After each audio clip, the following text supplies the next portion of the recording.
Hey guys, this is Bobby, and here's part 7. Now, in the last part, I meant to say the end of part 6. Anyway, after the girls and I had left Otakon, Melanie and I headed home, and my dad picked us up. And the next day, we drove around.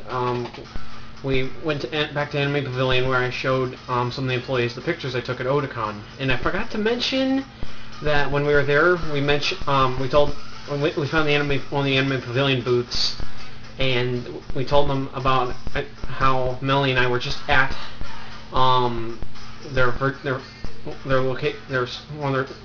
store here in Virginia, and they said we'd get a discount on anything we bought there, but we didn't get anything. But anyway, and at one point there was a girl dressed up as the Anime Pavilion mascot, and I took a picture of her. But anyway, Melanie, after we showed some pictures, Melanie and I drove around for a little while, trying to find something to do, and we went to kill time, basically, because we decided to go to the movies and see The Sorcerer's Apprentice, which stars Nicolas Cage as Balthazar Balthazar Blake, and Alfred Molina as Maxim Horvath.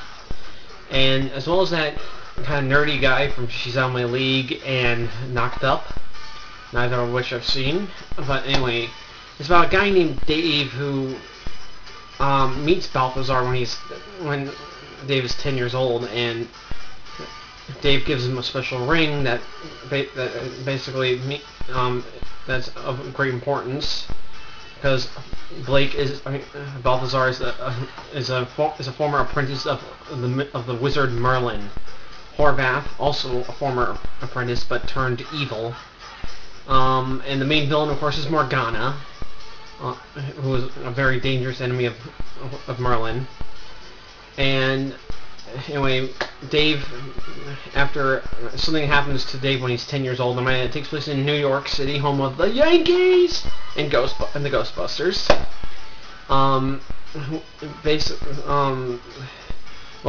Dave had some problems afterwards, and over the course, and then 10 years later, he reunites with a girl he had a crush on in grade school, and he also meets Balthazar, who, and together they take down one of the Morganians, basically evil wizards who seek to release Morgana.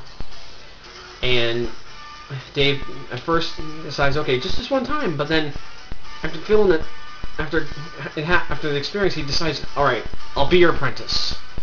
And this movie is largely based on the Fantasia scene with Mickey Mouse of the same name. In fact, there's a huge reference in which Dave needs to clean the place up, and before Becky gets there, and he does something similar to what Mickey does with the broomsticks, with the brooms and cleaning equipment, while he goes about getting himself cleaned up. The movie was unbelievable.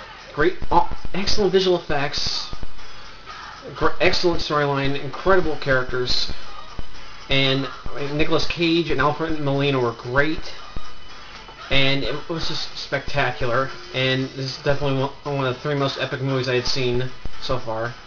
Well, make that 4. The others being Percy Jackson, the Olympians, The Lightning Thief, Iron Man 2, Last Airbender, and now this one. Actually, that was the last movie I saw.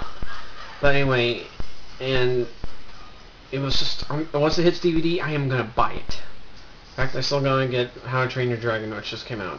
Anyway, but yeah, and that same day, something amazing happened. My Mustang sighting record was shattered.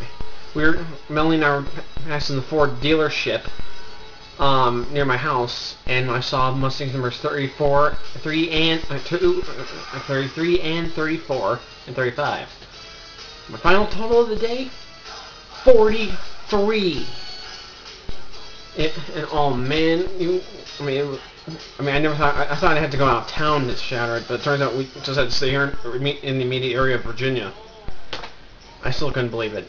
Oh, and I might add, after the movie, Melanie and I agreed that whenever we get together and we go to the movies, we go to the movies in the daytime, because we had to take the long way to get from, because we saw the movie at night and had to go all around, almost all around the whole mall just to get to her car in the parking garage. So yeah, but yeah, Melanie left, and then like the next day, Melanie and I we went back to Anime Pavilion, but they were closed, and so we headed back. We got some lunch. I took some pictures of Melanie with Harvey and Dagger, and of course I shot a farewell message of Melanie, and I shot a farewell message, a video of Melanie saying goodbye and thank you to my parents.